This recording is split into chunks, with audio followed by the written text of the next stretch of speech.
শরীফের হাদিস, হাদিস নাম্বার 6405।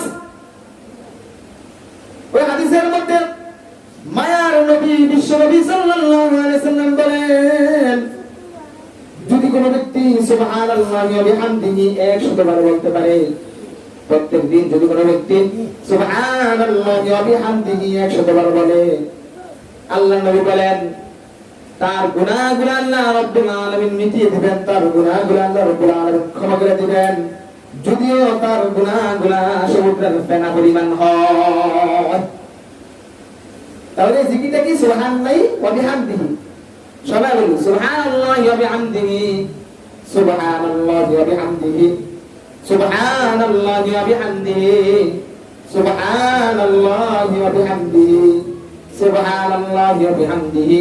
সবাই কই সুবহানাল্লাহি ওয়া বিহামদিহি, সুবহানাল্লাহি।